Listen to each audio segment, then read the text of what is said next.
Bismillahirrahmanirrahim. Assalamualaikum warahmatullahi wabarakatuh. Innal hamdalillah nahmaduhu wa nasta'inuhu wa nastaghfiruh wa na'udzu billahi min shururi anfusina wa min sayyiati a'malina may yahdihillahu fala mudilla lahu wa may yudlil fala hadiya lahu. Asyhadu an la ilaha illallah wahdahu la syarika lahu wa asyhadu anna Muhammadan 'abduhu wa rasuluh. Amma ba'd. Alhamdulillah rahman wa rahmakumullah, jamaah Masjid Al-Falah Ben Hill dan teman-teman Muslim Biker, di kesempatan yang pagi cerah ini, kesempatan yang banyak di antara kaum muslimin melalaikan waktunya untuk dijadikan waktu yang penuh dengan keberkahan. Mereka lalaikan dengan kesibukan urusan dunia. Anda semua, antum semua bisa hadir untuk mengisi waktu dengan sesuatu yang lebih bermanfaat, bahkan sebaik-baik ibadah setelah ibadah fardhiyah, yaitu menuntut ilmu. Karena sebagaimana dalam hadis Ibnu Abbas, Rasulullah telah berwasiat, banyak di antara manusia, katsirun minan nas maghbunun, yang tertipu dari dua kenikmatan ini, ya. Nikmatani, ya, maghbunun fihi katsirun minan nas. Lalai dari dua nikmat ini, yaitu apa? Nikmat as-sihah wa nikmat al-faragh. Nikmat kesehatan dan nikmatnya waktu luang. Alhamdulillah, kesehatan antum gunakan untuk duduk, bersimpuh, untuk mendengarkan qala Allah qala Rasulullah, dan waktu luang antum digunakan untuk menyibukkan diri, untuk mengangkat kejahilan, kebodohan dalam diri kita semua. Warahmatullahi, walaupun kita biker, kita juga ngaji. Ya, walaupun kita biker, kita juga takut mati. Walaupun kita biker, kita nggak pengen waktu kita habis disia-siakan di jalan. Ya, walaupun kita biker, nggak ingin kita, gas kita, bensin kita, harta kita dihisab gara-gara kita menghabiskan semuanya ini untuk perkara yang sia-sia. Maka manfaatkan umur kita untuk Allah Subhanahu wa taala. Apalagi judul kita pada hari ini dari kitab Al-Usul Ats-Tsalatsah adalah judul yang mengingatkan para biker dan kaum muslimin pada umumnya untuk ingat mati. Ya, makanya Nabi berwasiat, aktsiru hadimal ladzat.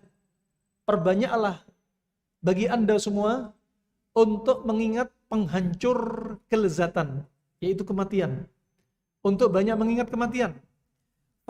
Topik kita pada pertemuan kali ini dari kajian Al-Usul Tsalatsah, kita sampai pada ucapan atau pembahasan pengarang kitab Syekh Muhammad bin Abdul Wahhab An-Najdi At-Tamimi rahimahullahu ta'ala, dengan ucapan beliau dalam kitab ini, fa idza qila laka, kalau dikatakan kepada kalian semua, mal usul ats-tsalatsah, apa itu al-usul ats-tsalatsah? Apa itu tiga landasan utama? Tiga landasan utama. Al-usul, sebagaimana disebutkan Syekh Ibnu Utsaimin rahimahullah, sebagaimana disebutkan bahwasannya al-usul atau al-asal itu adalah merupakan sesuatu yang di atasnya dibangun sesuatu yang lain. Katakan sebagai pondasi, sebagai akar. Ya, ini pondasinya. Kemudian dibangun di atasnya bangunan yang lainnya sampai pada atapnya misalnya, pada akhir bangunan. Dan dikatakan aslus syajar atau aslus syajarah, yaitu termasuk apa? Akar atau pokok dari pohon. Makanya Allah Subhanahu wa taala berfirman, alam tara kaifa daraballahu mathalan kalimatan thayyibatan kasyajaratin thayyibatin asluha thabit wa far'uha fis sama'. Nah, tidaklah kamu memperhatikan bagaimana Allah telah membuat perumpamaan kalimat thayyibah. Kalimat thayyibah seperti pohon yang baik, pokoknya, ya ini asal, ya, yaitu apa? Usulnya. Pokoknya kokoh dan cabangnya menjulang sampai ke langit. Nah ini ambil dari kata al-usul. Fa al-usul ats-tsalatsa ini, ya, al-usul ats-tsalatsa ini yang kata beliau allati yajibu 'alal insani ma'rifatuha, yang diwajibkan bagi setiap manusia untuk apa? Membekali dirinya dengan apa? Ilmu tentang tiga hal ini. Ilmu tentang tiga hal ini. Tentang apa? Faqul, maka katakan ma'rifatul abdi rabbahu wa dinahu wa nabiyahu Muhammadan sallallahu alaihi wasallam. Ya, yaitu apa? Ilmu tentang apa? Ma'rifat tentang apa? Tentang pengetahuan seorang hamba kepada Rabb-nya. Ini yang pertama. Yang kedua, tentang apa? Tentang pengetahuan seorang hamba terhadap agamanya. Dan yang ketiga apa? Tentang pengetahuan seorang hamba kepada nabinya Muhammad sallallahu alaihi wasallam.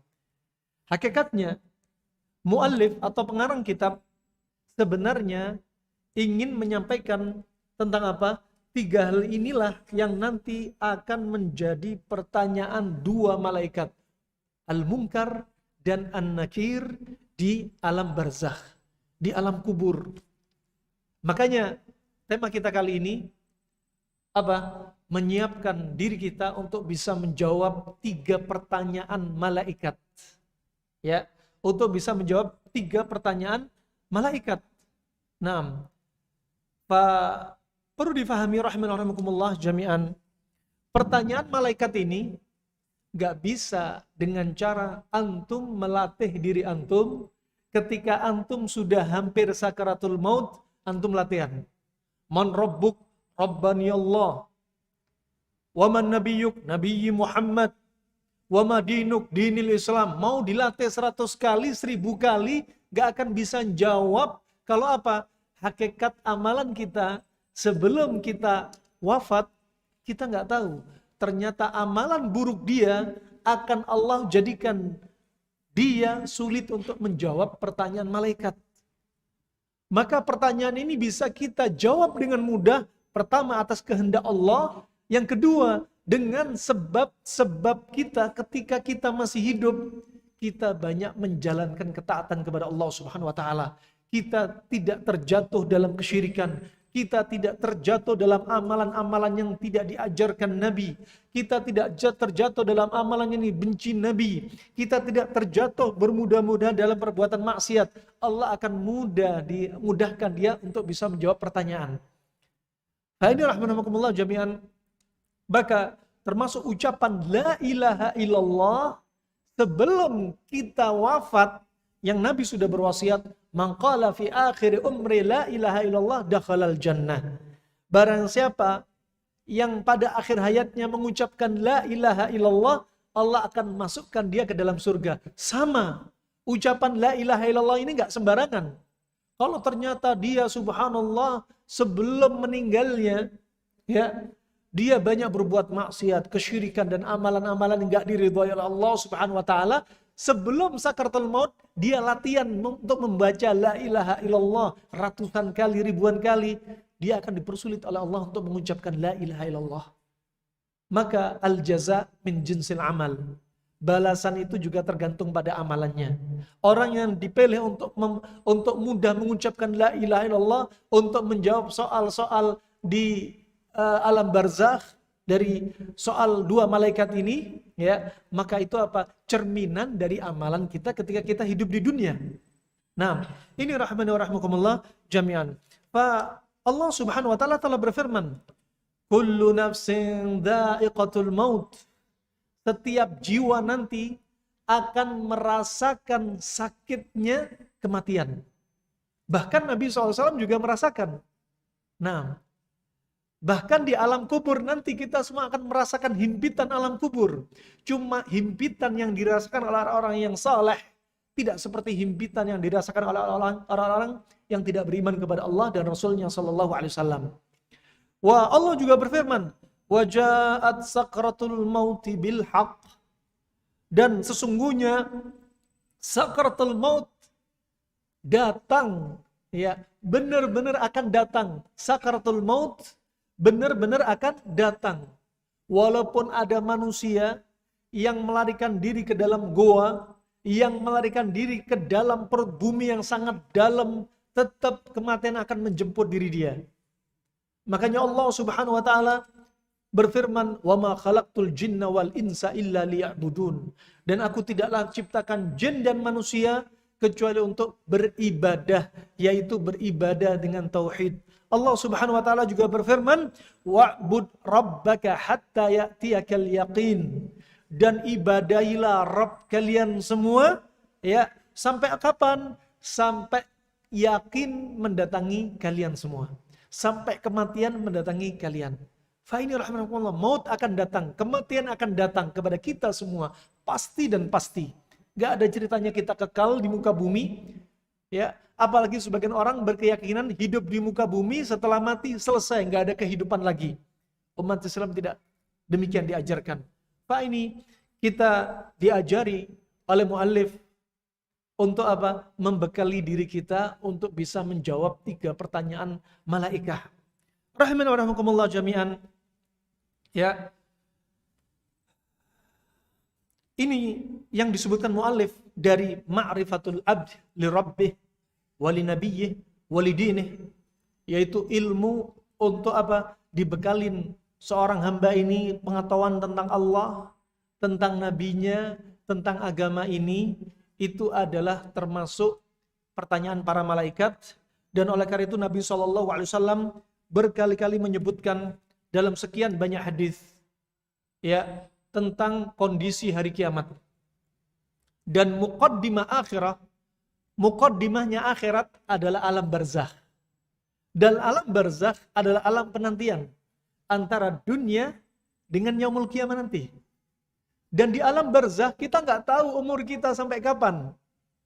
Antum bayangin Nabi SAW, Abu Bakar As-Siddiq, dan Umar bin Khattab meninggal usianya berapa?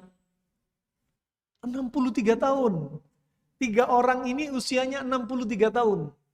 Dan subhanallah, umur mereka sekarang di alam barzakh lebih dari 1400 tahun. Di dunia hanya 63 tahun. Waktu yang sangat singkat. Di alam barzakh, Masya Allah, mereka sekarang mendapat kenikmatan alam barzakh 1400 tahun. Dan kita juga nggak tahu, umur kita nggak tahu sampai kapan. Kita nggak tahu umur kita 40 tahun, 50 tahun, 60 tahun, 70 tahun. Wa qalilu ma yajuzu dzalik. Sedikit sekali kata Rasulullah yang umurnya manusia melewati 70 tahun. Ya. Dan di alam barzakh kita nggak tahu, nanti kita di alam barzakh sampai nunggu hari kiamat kita nggak tahu. 100 tahun, 200 tahun, 500 tahun, 1000 tahun kita nggak paham. Makanya hidup kita yang sedikit ini jangan disibukkan dengan perkara yang mubah. Namanya mubah, nggak dapat pahala di sisi Allah, nggak dapat dosa. Makanya kalau ngegas nggak jelas. Ngapain ngegas nggak jelas? Dihisap nanti. Habis umur untuk ngegas. Habis umur untuk tidur. Masya Allah. 1/3 dari setiap harinya umur kita habis untuk tidur. Katakan 1 hari tidur 7 jam misalkan. Tidur normalnya 7 jam. Berarti 1/3 kali 24 jam habis untuk tidur. Yang hukumnya tidur mubah. Nggak ada pahala, nggak ada dosa. Seandainya umur kita 60 tahun, berarti 1/3 dari 60 tahun, yaitu 20 tahun, umur kita habis untuk tidur. Nggak ada dosa, nggak ada pahala. Yang 40 tahun untuk apa? Iya, kalau untuk sibuk ibadah. Kalau ternyata sibuk dosa, subhanallah. Ini rahmanakumullah jami'an, maka di alam barzakh kita nggak tahu umur kita berapa lama. Ya, kita berharap kita di alam barzakh dapat kenikmatan alam kubur. Ya, jangan sampai dapat siksa kubur. Maka kita perhatikan kondisi alam kubur, ahwalul qabr, ya, bagaimana malaikat mungkar dan nakir, apa saja yang kita dapati dari kita sakaratul maut sampai kita apa? Sampai di alam kubur, sampai kemudian yaumul qiyamah. Rahimahumullah, pintu tobat ditutup. Nabi bersabda, lebih baik dia berjalan di atas bara api daripada dia duduk di atas kuburan. Ya, makanya nggak boleh juga bangun jembatan di atas kuburan, bangun rumah di atas kuburan, juga lewat melangkah di atas kuburan. Ya, apalagi antum lewat di sini, ini kuburan, di sini sebelah kiblat, antum berjalan di antar kuburan, lewat sela-sela sini. Ternyata mayit ada di bawah antum berjalan, padahal kuburannya di sini. Dan di sini tempatnya antum jalan tadi adalah mayit. Makanya dijadikan tempat khusus, ya. Disebutkan oleh para ulama, dianjurkan agar ada jalan khusus kuburan, ya, jalan khusus yang jauh dari kuburan, ya, kecuali jika perkara darurat. Nah, antum diperbolehkan. Lianna apa? Ad-darurah tubihul mahdhurah, wad-darurah tuqaddar bimaqadiriha. Kalau ada perkara darurat, maka perkara darurat ini apa? Membolehkan apa yang dilarang. Dan darurat itu ada dosisnya. Ya, ada dosisnya. Kalau darurat sudah lewat, sudah berhenti, nggak ada lagi darurat, nggak boleh lagi. Nah, Pak ini rahmanakumullah jami'an. Waktu itu, ketika sahabat ini dimasukkan di liang lahat, Rasulullah SAW duduk. Di sini diantaranya pelajaran yang bisa kita ambil, Rasulullah selalu mengambil momen. Ya, ketika Rasulullah melihat kambing, satu kambing punya tanduk, satunya nggak punya tanduk, Rasulullah nggak tinggal diam. Rasulullah berhenti. Kata Rasulullah, ya, sayuktas yaumal qiyamah dal jalha lidil qarna, kata Rasulullah. Karena ada kambing di dunia ini, ada kambing yang punya tanduk, itu menanduk kambing yang nggak punya tanduk. Ini tobiatnya. Tobiatnya orang yang kuat selalu mendolimi orang yang lemah. Tobiatnya kendaraan yang besar, motor yang besar, sering mendolimi motor yang kecil. Tobiatnya mobil, truk-truk yang besar, mendolimi mobil yang kecil. Makanya jadi jangan orang yang dolim. Ini hewan, Rasulullah bilang pada hewan, menceritakan hewan.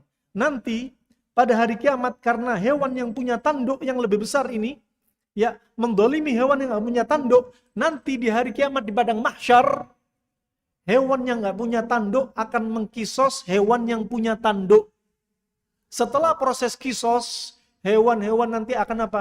Menjadi debu. Ya, makanya orang-orang kafir di padang mahsyar nanti, ya, mereka ketika melihat hewan saling mengkisos, kemudian jadi debu, apa kata orang kafir sebagaimana disebutkan Allah dalam surat apa? Dalam surat An-Naba ayat yang terakhir, ya laytani kuntu turaba. Ya Allah, seandainya aku jadi debu ya Allah, seperti binatang ini ya Allah. Kenapa demikian orang kafir ngayal demikian? Dia faham setelah ini dia akan disiksa. Dia faham setelah ini dia akan diseret ke neraka. Makanya dia ngayal, ya Allah, seandainya aku jadi seperti hewan, selesai jadi debu, gak ada neraka setelah ini. Subhanallah. Ini rahmanakumullah jami'an. Hewan saja dikisos, apalagi manusia. Hati-hati yang punya motor besar, jangan dolimi motor kecil. Hati-hati yang punya badan besar, jangan dolimi orang-orang yang lemah. Hati-hati yang punya kendaraan truk-truk besar, ya, yang petentang-petentang di jalan untuk mendolimi mobil atau kendaraan kecil. Hati-hati dengan para pemimpin untuk mendolimi rakyat-rakyat yang lemah. Ini peringatan dari Rasulullah SAW. Rahimahullah jami'an. Nah, akan dikisos yaumul qiyamah. Kalau Anda merasa didolimi oleh pemimpin, bukan bimbingan Nabi, Anda demo. Kalau Anda melihat kemungkaran dari pemimpin, bukan bimbingan Nabi, kita apa? Bicara di atas mimbar, menulis majalah, menulis di website, menjelekkan pemimpin. Bukan itu bimbingan Nabi. Ya, kalau Anda melihat kemungkaran, tarik tangan pemimpin, ajak bicara empat mata. Kalau Anda nggak bisa, kirim surat tertutup untuk pemimpin yang merupakan nasihat untuk mereka. Sampai Nabi menyebutkan, seandainya kalian mendapat pemimpin yang zalim, lau akhadha malak wa daraba dhahrak, seandainya pemimpin itu mengambil harta kalian, seandainya pemimpin itu memukul punggung kalian, kalian hendaknya sabar. Itu sabar. Jangan terpancing untuk demo, terpancing untuk menggulingkan pemimpin muslim yang sah. Jangan terpancing. Sabar solusinya. Ya, kalaupun Anda merasa dizalimi, jangan doakan keburukan kepada pemimpin. Anda orang yang dizalimi, jika berdoa, gak ada hijab antara Anda dengan Allah. Doa Anda akan dikabulkan. Kalau doa keburukan itu dikabulkan oleh Allah, pemimpin jadi buruk, keburukan akan kembali kepada kita. Gak ada solusi bagi kita kecuali mendoakan kebaikan kepada para pemimpin. Ini rahmatullah jami'an. Perlu difahami. Kalau Anda merasa didolimi, cukup Anda sabar, pertama. Kedua, serahkan pada Allah. Ketiga, kalau Anda menuntut keadilan di yaumul kiamah, silakan tuntut pemimpin Anda. Bukan di dunia disebutkan kejelekan mereka, rahmatullah jami'an. Pak ini, rahmatullah, ya, Pak, ketika dia yang lahat, saat momen di kuburan waktu itu Rasulullah SAW, ya, duduk dan kami pun duduk sekeliling beliau. Kami terdiam sangat tenang. Antum bayangin, seolah-olah antum sedang bersama Rasulullah. Duduk bersama Rasulullah, Rasulullah menyampaikan hadis seperti ini karena ini momen yang pas. Ketika menyampaikan satu hadis, ada momen di hadapan mata. Apa tujuannya? Biar para sahabat semakin paham dan semakin sahabat semakin apa? Majleb. Ya, ingat terus momen tersebut karena hadis disampaikan dan kenyataan di hadapan mata. Sehingga apa? Sangat paham. Makanya beda. Kita yang gak hidup di zaman Nabi, gak seperti sahabat yang ada di hadapan Nabi. Momen ada, Nabi menyampaikan, mereka melihat wujud Nabi, mereka melihat bibir Nabi bicara, mereka melihat tangan Nabi bergerak, mereka melihat Nabi sedang nangis, dilihat. Nah, dalam momen seperti ini, ya, para sahabat duduk dan mereka diem, sangat tenang, seolah-olah apa? Seperti burung, ada yang burung terbang di atas kepala mereka. Saking tenangnya, takutnya mereka. Maka ini adab ketika antum mendatangi kuburan, jangan banyak bicara. Ya, bahkan dalam hadis Anas bin Malik riwayat Abu Daud termasuk sunnah, ketika prosesi pemakaman Anda menghadap kiblat dan jenazah ada di hadapan Anda lihat prosesi tersebut. Tujuannya kita ke kuburan bukan untuk baca Al-Qur'an. Tujuan kita ke kuburan bukan untuk wukuf. Ya, tujuan kita di kuburan bukan untuk iktikaf di kuburan. Tujuan kita datang ke kuburan bukan untuk ngalap berkah. Ya, bukan minta doa kepada penghuni kubur, bukan. Tapi untuk mengingat kita kematian bahwasanya akan datang juga kepada kita. Pak subhanallah, waktu itu sangat tenang. Dan waktu itu tangan Nabi SAW memegang yaitu sebuah kayu. Dan kemudian Nabi mengetukkan kayu itu ke tanah. Semua diam menunggu apa yang akan disampaikan Nabi SAW. Ya, kemudian Rasulullah berkata, mintalah perlindungan kepada Allah dari azab kubur.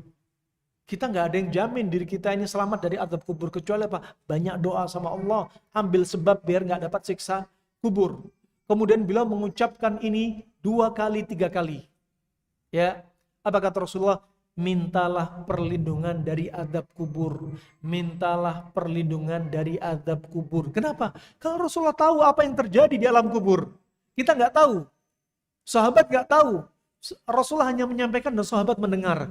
Dan kekuatan iman mereka langsung apa? Membuat mereka apa?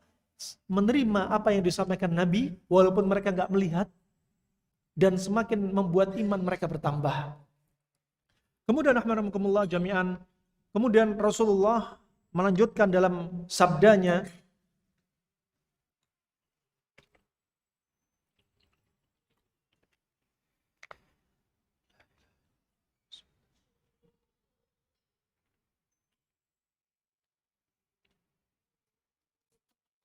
kemudian Rasulullah SAW melanjutkan dalam sabdanya, sesungguhnya seorang hamba yang beriman jika menjelang berakhir masa kehidupannya atau sakratul maut dan hendak menuju akhirat, maka malaikat-malaikat dari langit turun kepada orang yang sakratul maut tersebut. Jikalau orang ini adalah orang yang saleh, malaikat itu datang dalam keadaan apa? Wajahnya putih bersinar bagaikan matahari. Ini yang pertama, dari sakratul maut sudah didapati alamat kebaikan. Kita nggak akan lihat kecuali apa? Jika kita mau meninggal, jika kita melihat malaikat datang, wajahnya bersinar, kita mungkin sudah gembira. Ya Allah, malaikat datang mau mencabut nyawa. Ya, subhanallah, dari cerita Ummi Ana pernah mendapati orang yang profesinya pezina. Malaikat maut itu kalau datang dan pezina ini semua meninggal, profesinya sama, dan setiap bulan satu demi satu dicabut nyawanya, dan profesi yang sama ini dalam kondisi yang sama. Ya, ketika meninggal dicabut rohnya, ya apa yang terjadi? Matanya terbelalak dan tidak bisa dipejamkan. Ini menunjukkan malaikat yang cabut nyawa pezina ini bukanlah malaikat yang wajahnya bersinar, tapi malaikat yang wajahnya menyeramkan. Dan dicabut nyawanya dengan apa? Dengan siksaan nanti akan kita lalui. Pak, orang yang rohnya baik dicabut nyawanya oleh malaikat yang wajahnya bersinar. Malaikat ini apa? Membawa kain kafan dari surga dan hanud. Hanud itu adalah apa? Sejenis minyak wewangian untuk mayat. Tapi minyak wangi ini dari surga. Kain kafan dibawa, itu pun kain kafannya halus, bersih, penuh dengan wewangian. Ya. Dan hingga mereka duduk di sisi hamba itu, ya malaikat duduk di dekat manusia ini sejarak mata memandang. Ya, sejarak mata memandang. Kemudian apa? Malaikat maut mendatangi dia di dekat kepalanya dan kemudian berkata, "Ukhruji," ya, keluarlah kamu, ya, keluarlah kamu, ya, sambil malaikat ini datang berkata kepada roh ini, "Keluarlah kamu jiwa yang baik, keluarlah menuju ampunan dari Allah dan keridhaannya." Ya, maka keluarlah roh itu keluar dari tubuhnya bagaikan aliran tetesan air dari penampungan air. Ya, katakan seperti keluar air dari ceretnya. Keluar dengan enak, lancar, nggak terlalu menyakitkan. Nah, maka keluar itu roh itu keluar bagaikan aliran tetesan air tadi, kemudian diambil roh itu oleh malaikat. Diambil roh itu oleh malaikat maut. Dan roh itu jangan dibayangin kayak film. Kalau keluar seperti ada kepalanya, ada baunya, tangannya, tubuhnya, kakinya. Jangan ngayal, nggak ada dalilnya. Bisa jadi roh itu keluar bulat, kita nggak tahu. Yang jelas roh itu keluar. Dan mata itu ya mengikuti arah roh itu keluar. Nah, ini rahmatullah jami'an. Dan disebutkan Nabi SAW ya, bahwasanya an-naum akhul maut. Tidurnya kita adalah saudara kematian. Kenapa? Karena ketika kita tidur, roh kita juga keluar. Tapi keluarnya, kata Syekh Shalih Al-Fauzan, keluarnya hanya keluar sebagian. Kalau roh kita keluar semua, ya sudah, innalillahi wa inna ilaihi raji'un. Tapi keluarnya ketika kita tidur, keluarnya sebagian. Ya, nggak keluar semua. Ya, makanya doa sebelum tidur apa? Ya, bismillah, Allahumma jannibna syaitan wa jannibi syaitan ma razaqtana. Gak jadi tidur. Nah, doa sebelum tidur, bismikallahumma amutu wa ahya. Coba. Dengan nama Allah, aku mati dan aku hidup. Doa bangun tidur apa? Alhamdulillahilladzi ahyana ba'da ma amatana wa ilahi nusyur. Coba. Ini menunjukkan apa? An-naum akhul maut. Ya. Pak, ketika meninggal, roh ini diambil oleh malaikat, keluar, ya. Kemudian apa? Tidak sampai sekejap mata pun berada di tangannya. Segera diletakkan di dalam kafan, langsung diletakkan di kafan, ya, dan diberi hanud, ya, wewangian dari surga tadi. Keluarlah darinya bau harum yang semerbak dari roh ini. Ya, bagaikan misik terbaik yang pernah ada di muka bumi. Kemudian malaikat itu naik dengan membawa roh tersebut dalam kafan itu, ya, dan tidaklah melewati malaikat sampai ke langit. Dan ketika dibawa ke langit, mau menuju ke langit, malaikat itu banyak. Dan malaikat saling bersautan, mereka bertanya, roh siapakah yang baik ini? Kemudian malaikat yang membawa roh tadi apa? Dia katakan, ini adalah roh fulan bin fulan. Ya, ini adalah roh fulan bin fulan. Disebutkan nama terbaik yang diberikan nama untuknya di dunia. Ya, Bukan nama antum, misalkan nama antum Alex dan lain sebagainya. Bukan maksudnya itu. Tapi apa? Nama baik antum, ya, kebaikan antum itu tercatat, ya. Dan malaikat, Masya Allah, mengatakan apa? Namanya sebaik apa? Termasuk amalannya, ya. Amalan dia di muka bumi. Kenapa? Di muka bumi dia dikenal dengan nama baik, walaupun nama dia bukan nama Islami, ya. Walaupun dia nggak harus ada namanya nama hijrah, nggak harus. Ya, Pak, nama dia yang sudah dikenal manusia, ya, harum seharum nama yang dikenal, yang masyhur. Dia ini siapa? Oh, ini orang yang terkenal infak dan sedekah.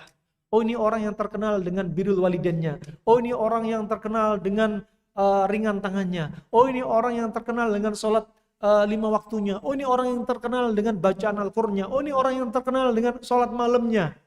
Nah, Pak, subhanallah, hingga sampai di langit dunia, langit yang paling rendah, ya.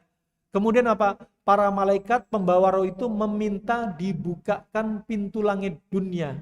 Maka dibukakan pintu langit dunia, ya. Kemudian roh itu diiringi oleh para malaikat yang berada di dekat dengan lapisan langit setelahnya. Dikawal oleh malaikat langit setelahnya sampai langit ke-7.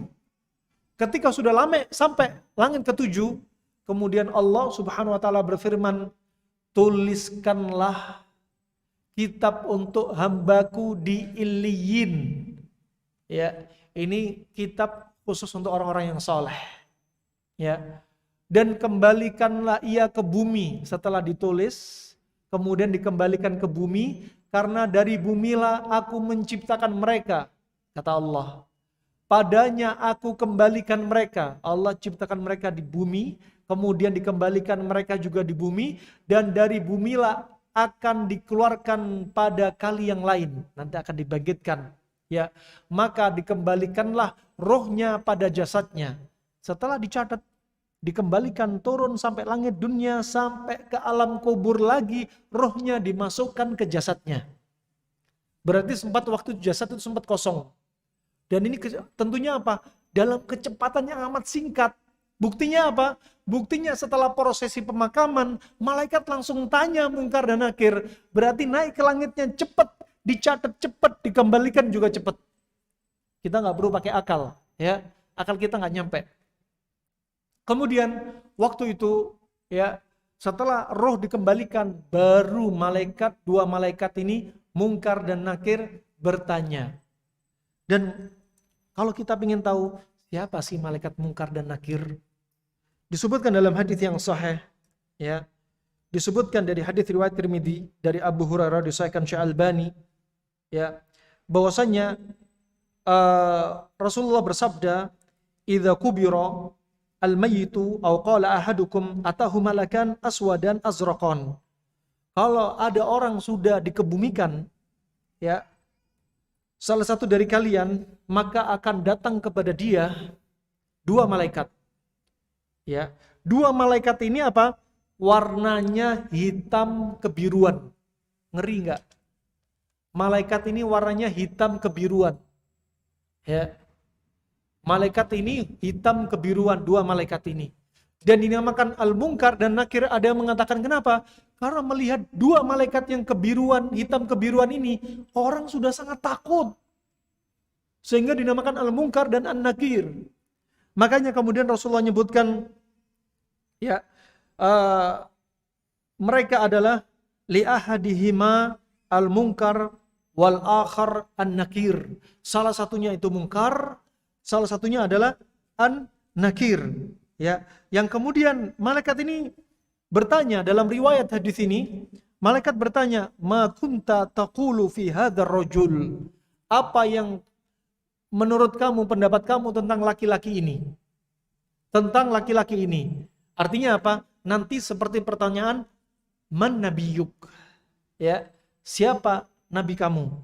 Kemudian laki-laki penghuni kubur ini mengatakan, huwa Abdullahi wa rasuluh.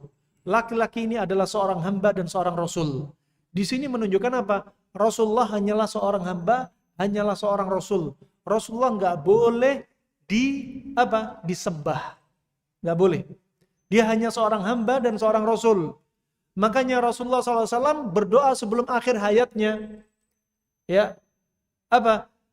Dia berminta kepada Allah, la tatruni, jangan sampai mereka hambaku ini berlebih-lebihan kepadaku sebagaimana orang Yahudi dan orang Nasrani berlebih-lebihan kepada nabi mereka. Ya. Makanya doa Nabi dikabulkan. Sampai detik ini dijadikan kuburan Nabi dengan 3 dinding yang membatasi. Biar nggak ada orang yang mengambil jasad Nabi, biar nggak ada orang yang menjadikan Nabi sesembahan. Dikabulin oleh Allah Subhanahu Wa Taala. Nah, kemudian kata laki-laki ini ketika ditanya malaikat, huwa Abdullahi wa Rasuluh, kemudian dia mengatakan, asyhadu alla ilaha illallah wa anna Muhammadan abduhu wa rasuluh. Aku bersaksi bahwasanya tidak ada sembahan yang berhak disembah kecuali Allah, dan dia, laki-laki ini yaitu Muhammad, adalah hamba Allah dan Rasulnya. Kemudian 2 malaikat ini berkata apa? Qad kunna na'lamu annaka taqulu hadza. Kami sebenarnya tahu ketika kamu di muka bumi, ketika masa hidupmu, kamu juga mengatakan seperti ini. Apa yang kamu katakan ketika hidupmu di dunia, Allah jadikan kamu mudah untuk menjawab pertanyaan ini. Tuh syahidnya. Ya. Kemudian berikutnya, thumma yufsahu, kata Rasulullah, thumma yufsahu lahu fi qabrihi sab'una dhira'an fi sab'in. Kemudian kata Rasulullah, di kuburan dia, diluaskan kuburan dia yang tadi hanya 1 kali 2 meter, diluaskan di alam kuburnya ini, apa? Sab'una dhira'an fi sab'in, 70 dhira'. Ini 70 dhira'. 70 dhira' berarti 70 kali ini. Ya. Kalau 70 dhira' masih dikali 70 dhira' dikali 70 dhira'. Berarti ada berapa? Ada 4.900 dhira'. Kalau kita jadikan hitungan meter, berarti dibagi 2. Berarti apa? Berarti dijadikan luasnya 2.450 meter. Kuburan yang sempit diluasin jadi 2.450 meter. Subhanallah ajib. Kemudian kata Rasulullah SAW, "Tsumma yunawwaru lahu fihi."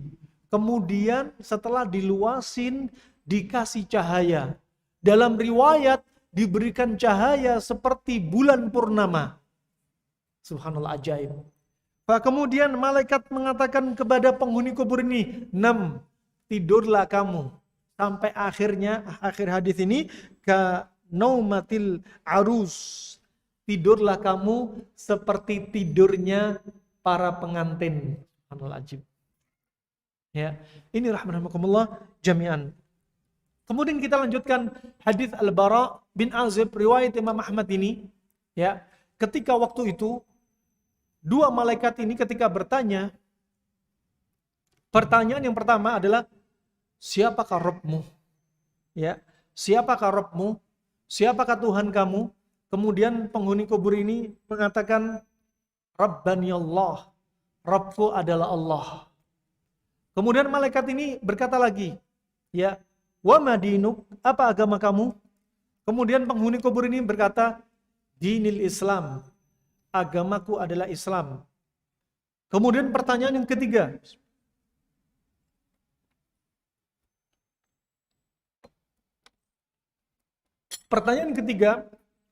ditanyai, ya, wa madinuk, ya, wa man nabiyuk, ya, siapakah siapakah nabi kamu?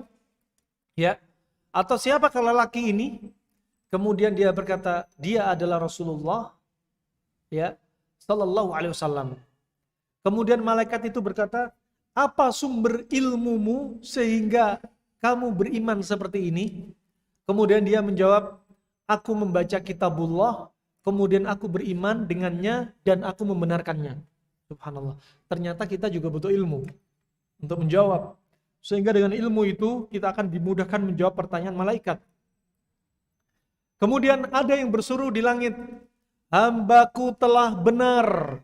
Ini yang di langit menyeru, hambaku telah benar.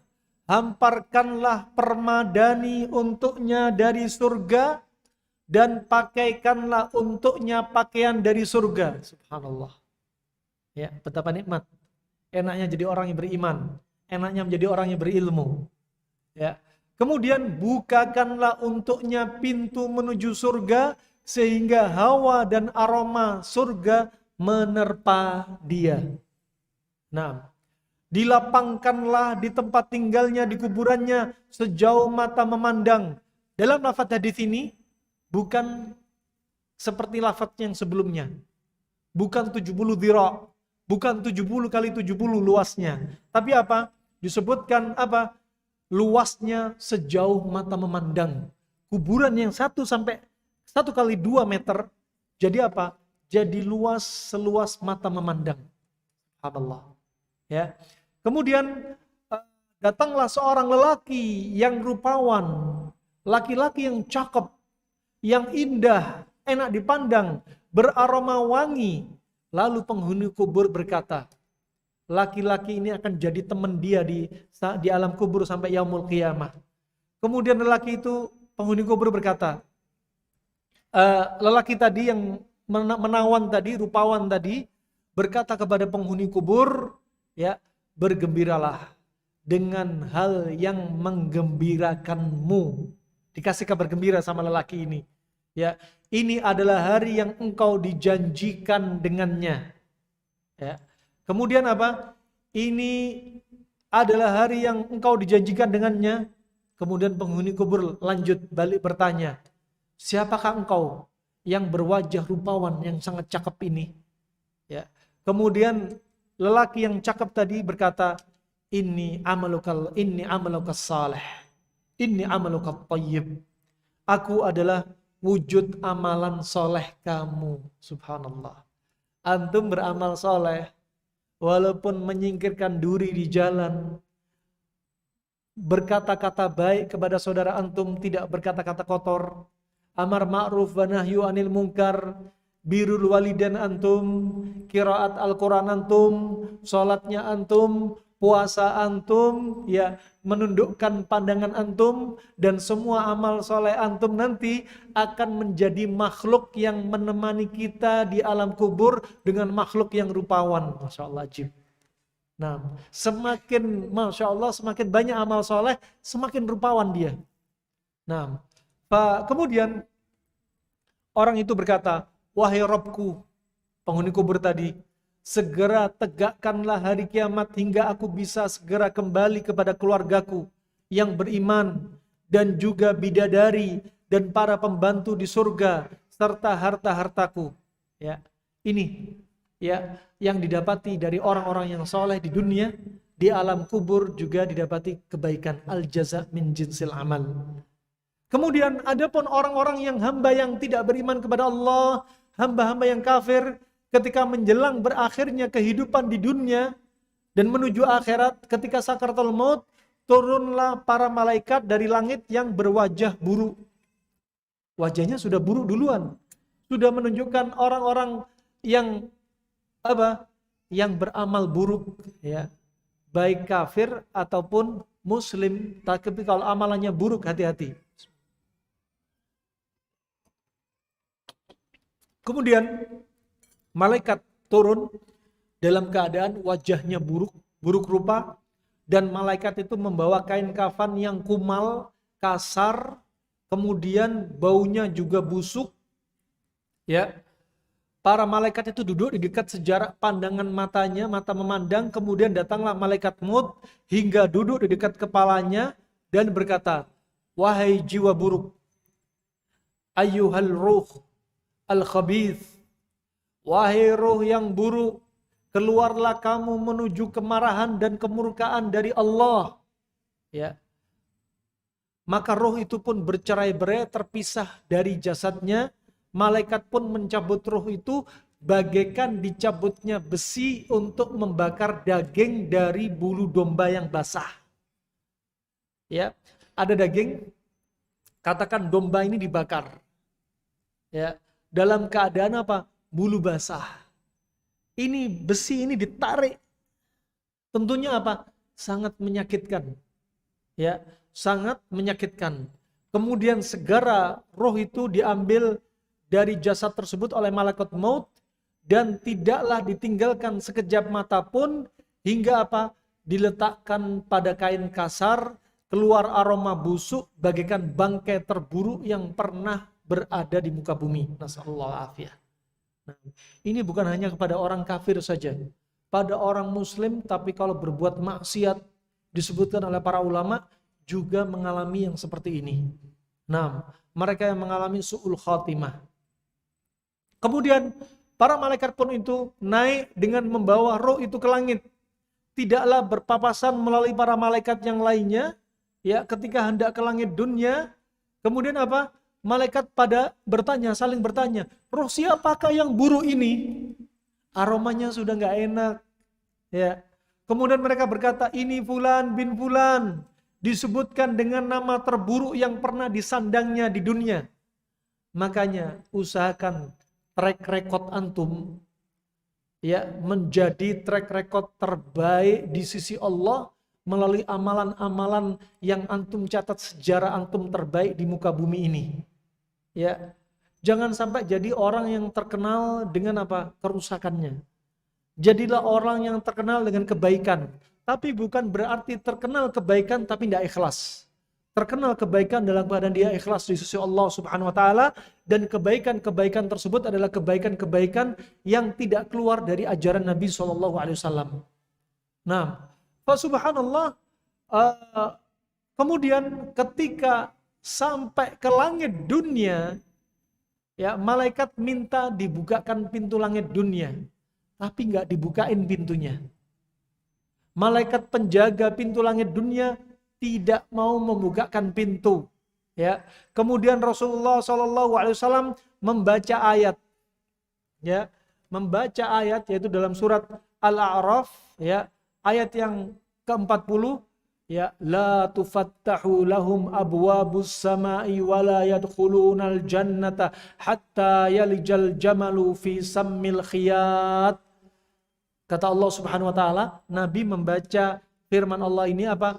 Tidaklah dibukakan untuk mereka pintu-pintu langit dan mereka tidak akan masuk surga hingga onta masuk ke lubang jarum. Artinya apa? Mustahil. Mustahil apa? Bagi orang yang kafara, bagi orang yang tidak beriman kepada Allah dan Rasulnya, mustahil dia masuk surga. Mustahil dia keluar dari neraka. Sebagaimana mustahilnya apa? Onta yang masuk lubang jarum. Mustahil. Nah, adapun orang muslim, ya, kalaupun mereka melakukan kemaksiatan, kalaupun mereka mendapat siksa kubur, kalaupun mereka masuk neraka, ya mereka disiksa sampai dosa mereka habis. Setelah dosa mereka habis, baru mereka setelah dibersihkan dosanya, dimasukkan ke dalam surga. Sampai disebutkan oleh Rasulullah SAW, setelah nanti orang-orang disiksa di neraka sampai mereka menjadi abu, kemudian mereka jadi arang, dimasukkan ke dalam Nahrul Hayah. Nahrul Hayah. Apa itu Nahrul Hayah? Sungai kehidupan. Di situ mereka menjadi manusia utuh lagi dan baru mereka masuk ke surga. Ya. Pak orang muslim, ya, terkait manusia terkait dengan neraka, terkait dengan masuk neraka dibagi menjadi dua. Dukhulan awaliyan wa dukhulan abadiyan. Ada mereka yang masuk nerakanya abadi. Siapa mereka? Orang-orang yang sudah keluar dari Islam, murtad, ataupun orang-orang yang kafara. Ini dukhulan abadiyan, terus selama-lamanya. Adapun ada orang yang dukhulan awaliyan. Masuk neraka hanya pertama saja. Apa? Hanya pertama saja, dihapuskan dosanya baru masuk surga. Nah, tentunya apa? Kita nggak ingin masuk neraka sedikit pun. Jangan sampai ada keinginan ingin coba-coba. Ya, sangat aneh kalau ada orang yang bilang nggak apa-apa masuk neraka, kan nanti banyak temannya bisa ngopi dulu di neraka, ya, nanti baru masuk surga. Ini orang bahalil, jamak dari bahlul, ya. Bahlulnya udah berlebihan. Nasallallahu alaihi.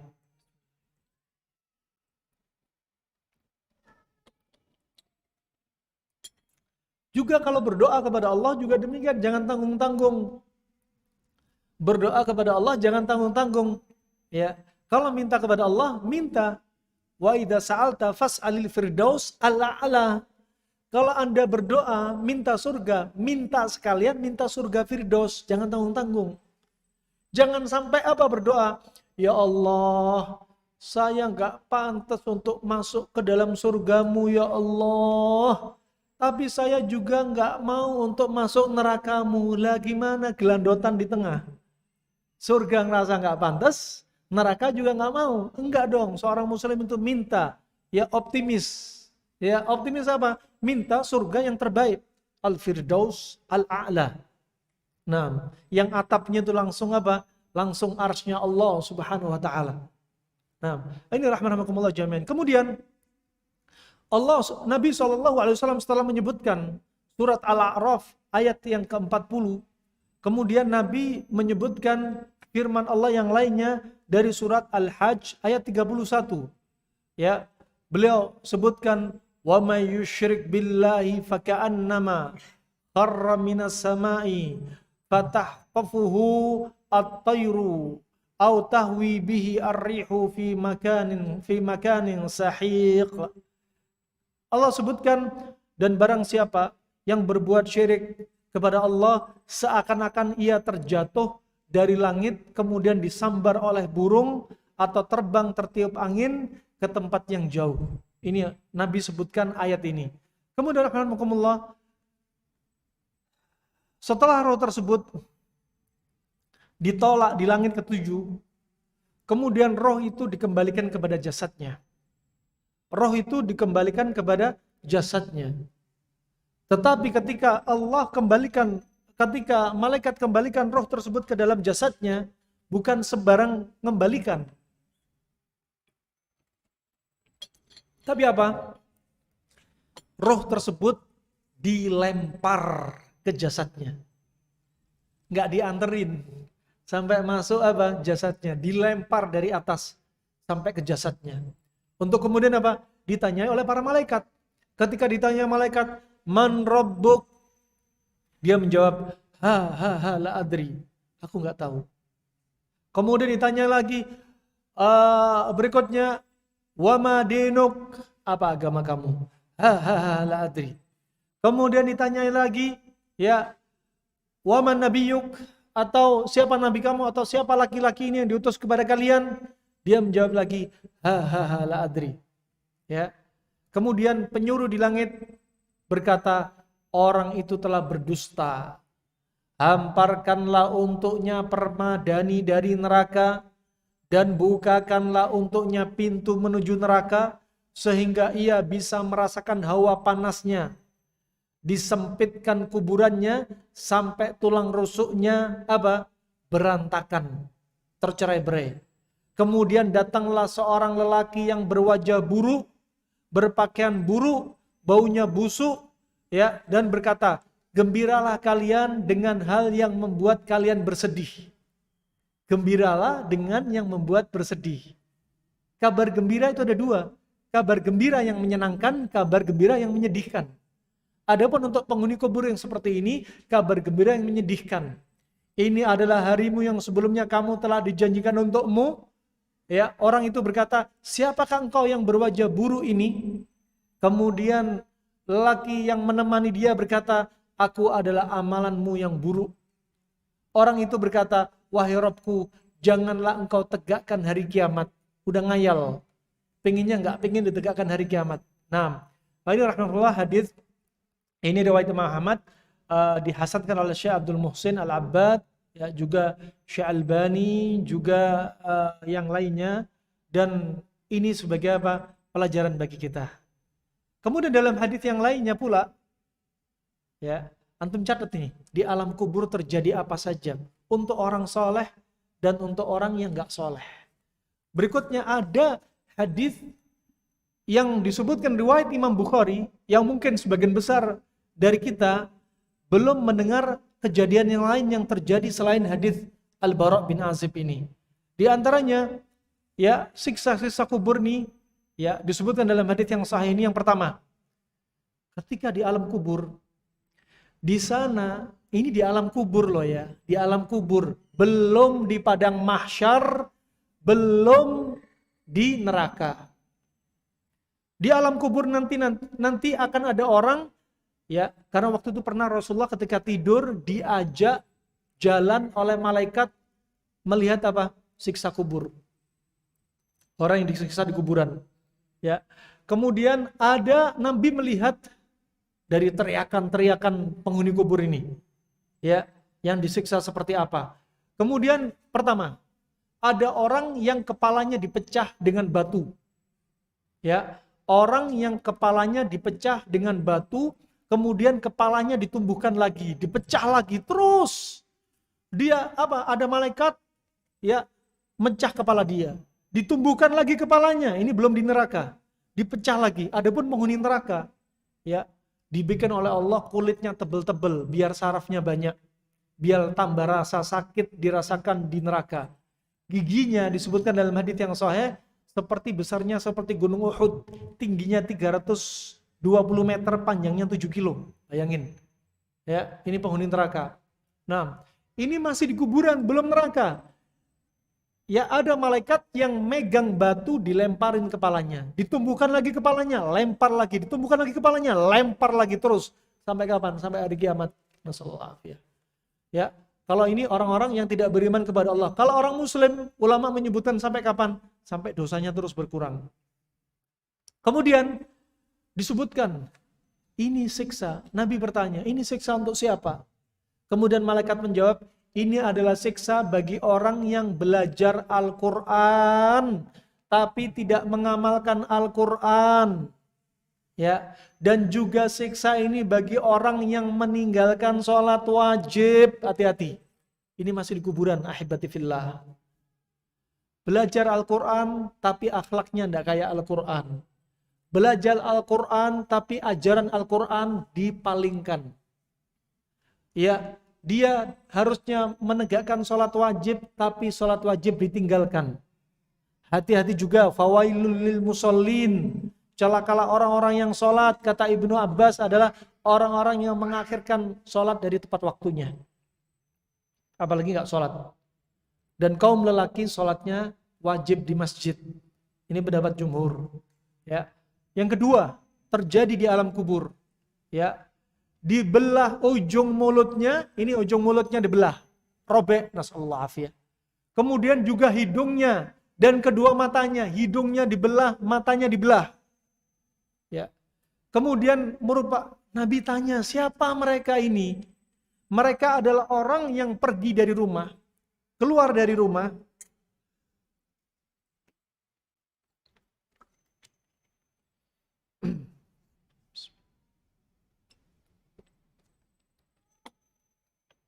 orang yang mulutnya dibelah, orang yang hidungnya dibelah, matanya dibelah, mereka adalah keluar dari rumahnya pagi hari, ya, keluar dari rumah pagi hari, sampai pulang juga demikian. Apa? Kebanyakan yang dia lakukan dusta.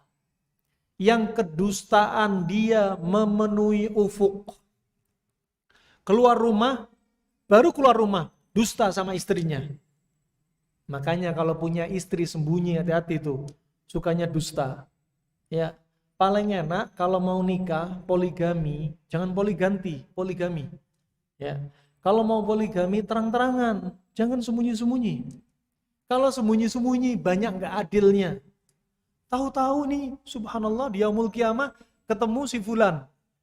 Fulan, kok kamu miring sebelah? Kamu pasti ya nikah siri di dunia ya. Kita orang nggak tahu ya, kamu sembunyi-sembunyi tapi nggak adil. Yang gitu ya, mending terang-terangan. Ya, nah jangan sembunyi-sembunyi. Akhirnya sama istri pertama dusta, sama anak dusta, sama tetangga dusta, sama teman bikernya dusta. Nah, hati-hati. Jangan pula tarbiyah kepada anak, hati-hati habibi ya. Antum kalau mendidik anak jangan suka dusta.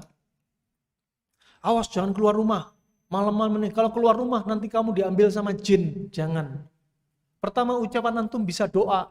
Kedua, antum bikin hati anak antum takut. Dan saat itulah anak antum gampang disurupi sama jin. Kenapa? Bentengnya sudah lemah hatinya. Ini bukan tarbiyah. Ya, ayo nanti ikut abi yuk, ikut abi ke sana yuk. Kalau ikut abi ke sana nanti abi kasih balon. Padahal cuma dusta, hati-hati. Ini bukan tarbiyah. Nah, jangan suka dusta kepada anak. Kenapa? Karena anak apa? Sebagai mesin fotokopi yang sangat mahir. Akhirnya si anak juga akan ada saatnya dusta kepada bapak ibunya. Ya, dusta kepada temannya. Dusta. Dan ini ciri-ciri orang munafik. Kalau dikasih amanah, dusta, hati-hati. Ya, kalau antum dapat teman yang suka dusta, akan ada saatnya antum didustai sama teman antum. Nah, makanya tadi tarbiyah apa? Jadi orang amanah pada keluarganya, anak, istrinya, tetangganya, temannya, semua. Wah, ini ada orang disebutkan di sini orangnya suka dusta. Kalau ngomong dusta terus dari bangun tidur sampai tidur lagi dusta. Ya, kalau dia tidur dusta nggak apa-apa. Mau dusta sama siapa sedang tidur? Nah, ini termasuk apa? Rufi al-qalam, sudah diangkat, nggak dicatat dosa bagi dia. Baru walaupun dia mimpinya apa? Dustain orang banyak, nggak dicatat dosa. Nah, adapun bangun tidur sampai tidur lagi isinya dusta tok, semua dusta. Ini apa? Nanti ancamannya di alam kubur, matanya dirobek, hidungnya dirobek, mulutnya dirobek. Nasallallahu. Semoga Allah jaga kita semua dari apa? Kedustaan. Kemudian yang ketiga, ada kaum lelaki dan perempuan telanjang di alam kubur. Laki perempuan ini telanjang. Ya, dalam apa? Bangunan yang menyerupai tungku. Tahu tungku di Arab? Antum ada tungku. Ya, biasa kalau bikin khubus, bikin roti, pek ditempelin di tungku itu. Di bawahnya ada apa? Ada api yang nyala. Lah ini ada laki perempuan telanjang, di bawahnya disulut api yang nyala-nyala. Kira-kira untuk siapa ini? Untuk para pezina. Ya, untuk para pezina. Ya, nasallallahu afiyah, yang pernah berzina, nasallallahu afiyah, semoga Allah tutup aurat mereka-mereka yang pernah berzina. Ya, jangan putus asa dari rahmat Allah. Ya, la taqnutu min rahmatillah. Jangan putus asa. Banyak apa? Minta ampunan kepada Allah, tapi juga taubat. Bukan pernah berzina, mau nyicipin lagi. Ini namanya taubat. Taubat apa? Taubat sambel. Ya. Bukan taubat nasuhah. Ya. Pengen nyicipin lagi, suka melihat wanita yang berpakaian tapi telanjang, suka lihat film-film porno, nasallahu afiyah. Nah, hati-hati ini semua, jauhkan. Makanya Allah berfirman, taqrabuz zina. Ya. Jangan dekati zina, ini semua bisa mendekati zina, pacaran dan lain sebagainya. Ya, berkhalwat, berdua-duaan dengan wanita yang bukan mahramnya. Nah, wa ini rahmatullah, orang yang berzina nih di alam kubur diletakkan seperti bangunan tungku, di bawahnya dinyalakan api. Nah, kemudian yang keempat, ada orang yang dijejali batu ketika sedang renang, mandi di sungai. Ini merupakan apa? Siksaan bagi orang yang makan uang riba. Ya. Di sungai, ini ajib di zaman sekarang, ajib. Ciri-ciri orang yang radikal, ciri-ciri orang yang terlalu keras, ekstrim adalah sering ngomong tentang riba. Ya Allah. Jadi berarti kita gak boleh ngingetin orang tentang riba, disuruh diem, dibungkem mulut kita. Nah, wah ini disebutkan di alam kubur nanti, kata Nabi SAW, nanti akan ada orang apa? Orang berenang, ini berenang. Bayangin di alam kubur ternyata orang juga bisa berenang. Dibikin luas dengan siksaan bagi mereka yang dapat siksaan. Berenang, setelah berenang apa? Sampai tepian, bukan tenang, bukan. Ternyata ada malaikat yang nyiapin batu, batunya dijejelin ke mulutnya. Nasallahu. Bagi siapa? Mereka yang makan uang riba. Nah, kemudian yang kelima, ada orang yang separuh jasadnya bagus dan separuh jasadnya jelek. Mereka adalah orang yang suka mencampurkan antara amal soleh dengan amal baik. Namun Allah mengampuni perbuatan jelek mereka. Ini masih ada apa? Ada balasannya. Kemudian yang keenam, ya, yang keenam adalah Allah apa? Jadikan kaum yang memiliki kuku dari tembaga. Kuku ini dari tembaga, ya, yang mereka gunakan untuk mencakari wajah dan dada mereka. Nasallallahu alaihi. Ini kuku dari tembaga. Dicakar wajahnya, dicakar dadanya. Ya, ini untuk siapa? Orang-orang yang suka membicarakan aib saudaranya. Hati-hati makanya, aib saudaranya, mau muslim atau non-muslim, kafir ataupun bukan, gak boleh disebarin aibnya. Ya, gak boleh disebarin aibnya, walaupun dari perbuatan zina dia, walaupun dia pernah mabuk, konsumsi narkoba, khomer, ditutup aibnya dia. Barang siapa yang menutup aib saudaranya, Allah akan tutup aib dia. Nah, fa subhanallah nasallallahu afiyah. Pak ini orang yang hobinya seperti ini, Allah jadikan apa? Kukunya punya cakar dari tembaga, nyakari diri dia sendiri. Bukan nyakar saudaranya, nyakari diri dia sendiri. Nasallallahu afiyah. Ini rahmanakumullah jami'an. Berikutnya, satu lagi. Yang sangat mengerikan dari alam kubur, yaitu apa? Dari hadis Nabi SAW dari Abu Hurairah, riwayat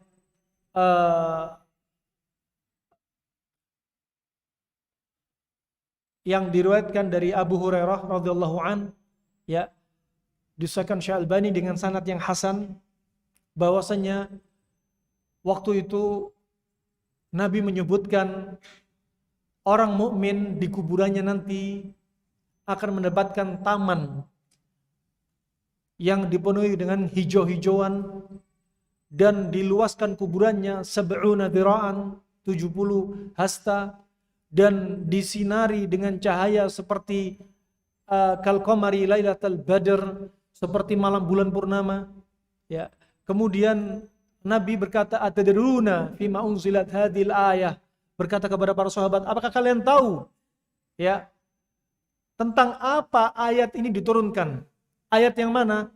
Yang Nabi sebutkan, fa inna lahu ma'isyatan dhanka wa nahsyuruhu yaumal qiyamati a'ma, dan sesungguhnya bagi mereka ya yang mendapati kehidupan yang menyesakkan, ya nanti akan disebutkan apa? Menyesakkan di alam kubur. Ya.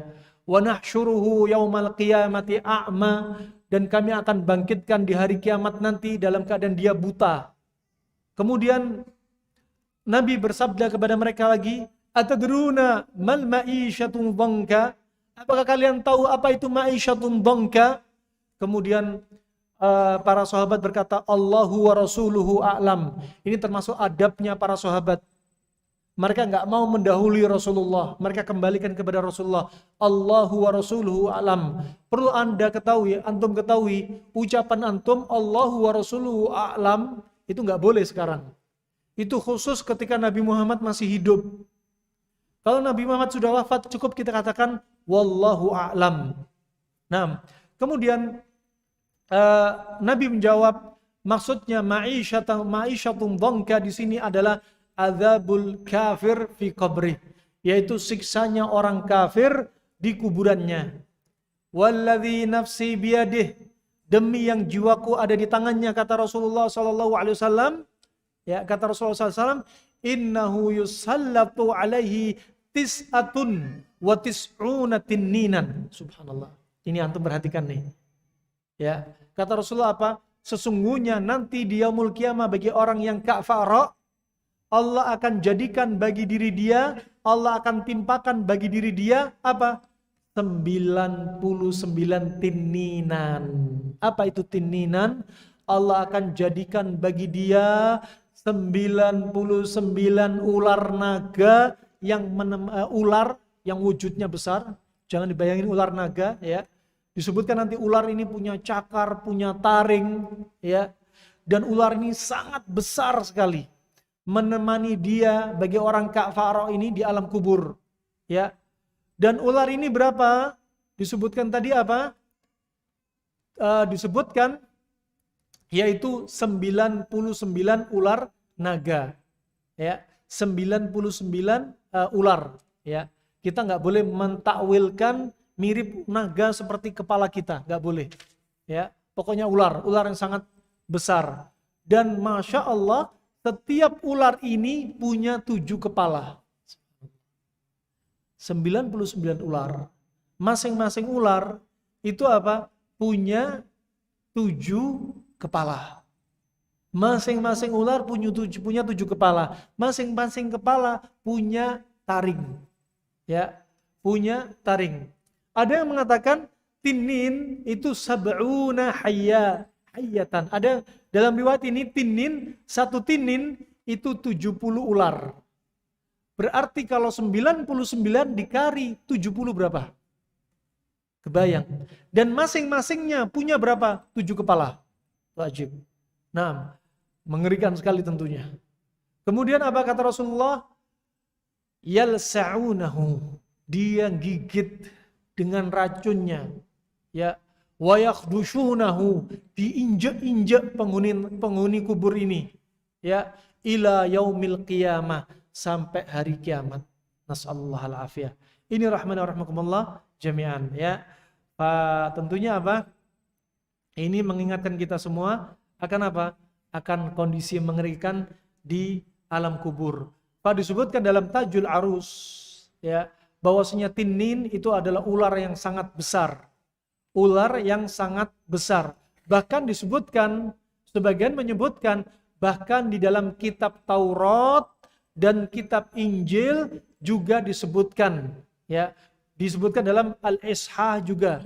Nah, juga disebutkan bahwasanya kisahnya Nabi Daniel ini termasuk nabi yang kaya raya dulu, ya. Dia juga safar bersama tinin, ular yang besar, ya.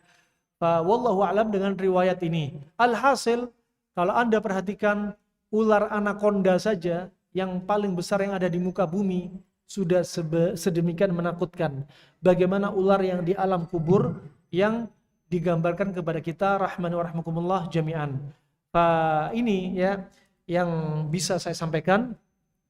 Maka hadis-hadis yang kita baca tadi apa? Tentunya perkara-perkara yang menakutkan di alam kubur, ya, maka sangat disesalkan sekali kalau gak bisa menjawab pertanyaan. Yang mereka disebutkan dalam riwayat hadits Bara' bin Azib juga, Al-Bara' bin Azib dan riwayat Imam Ahmad, kalau mereka nggak bisa menjawab soal man rabbuk wa ma dinuk wa man nabiyyuk, mereka hanya menjawab ha la adri, aku nggak tahu. Kemudian malaikat memukulkan, ya, palu, ya, yang palu ini disebutkan dalam riwayat yang lainnya, seandainya dipukul ke gunung, gunung akan menjadi debu. Dipukulkan ke wajahnya, orang nggak bisa jawab. Wah, ini diantara siksaan. Nah, diantara siksaan. Maka ini sekali lagi muqaddimah pertemuan kita di awal pertemuan kita ini untuk apa? Untuk kita belajar berikutnya, pertemuan berikutnya, untuk tahu apa? Man rabbuk wa man nabiyyuk wa ma dinuk. Agar kita mau belajar sehingga apa? Kita dimudahkan untuk akhir khatimah kita, husnul khatimah, dengan membaca la ilaha illallah. Ketika masuk alam kubur, kita juga dimudahkan Allah untuk menjawab apa? Dari pertanyaan, 3 pertanyaan para malaikat ini. 3 pertanyaan para malaikat ini, rahmatullah jami'an. Sebelum sesi tanya jawab, ada 1 pertanyaan. Sebutkan dari sekian banyak hadis rangkuman dari siksaan yang ada di alam kubur.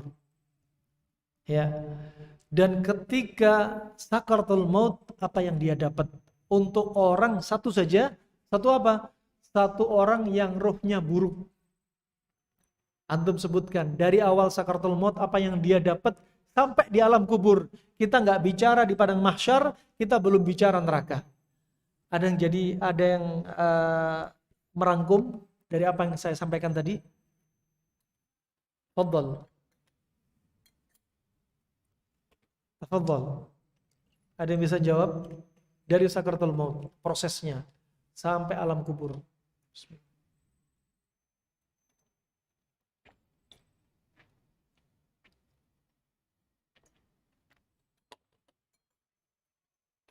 Tafadhal, ada yang jawab? Rangkumannya? Barakallahu fikum. Naam. Yalla, bismillah. Fadhal. Baik. Sambil distimulasi ya. Yang pertama, ketika roh ini dalam keadaan sakaratul maut, pertama para malaikat datang duduk sepanjang mata memandang. Satu. Kemudian malaikat maut ya. Malaikat maut namanya siapa? Siapa namanya malaikat maut? Hah? Israel. Penamaan Israel lemah. Cukup kita sebut aja malakul maut. Baik. Maka malaikat maut mencabut nyawa dia. Ya, mencabut nyawa dia dalam keadaan tadi disiksa. Seperti apa? Daging yang dipanggang masih basah ditarik itu besi. Sangat menyakitkan. Tuh. Kemudian kain kafannya apa tadi? Kasar, busuk. Baik. Kemudian berikutnya, setelah ditarik nyawa tersebut, kemudian dibawa ke langit, malaikat bertanya, ya, roh siapa yang buruk ini? Ya. Kemudian ketika sampai langit, berikutnya gak dibukain pintu. Dan dilempar ke jasadnya lagi. Ketika sampai ke jasadnya, ditanya dengan 3 pertanyaan. Man rabbuk? Waman nabiyuk? Wama dinuk? Kalau nggak bisa jawab, berikutnya apa tadi? Dipukul dengan palu. Seandainya palu ini dipukulkan ke gunung, dia akan jadi debu. Berikutnya, kuburan dihimpit. Ini ringkasannya. Kuburan dihimpit sampai apa? Tulang rusuk tercerai-berai. Siapa nggak takut kayak gini? Makanya biar kita semangat untuk belajar 3 dari pertanyaan untuk bisa menjawab. Kemudian yang berikutnya apa? Akan diwujudkan makhluk yang apa? Buruk rupa, yang baunya apa? Sangat busuk, yang menemani dia. Yang menemani dia. Yang makhluk ini adalah wujud dari amalan dia. Tambah lagi apa lagi berikutnya? Sudah ana stimulasi. Tambah lagi apa berikutnya? Hah? Yang berikutnya apa?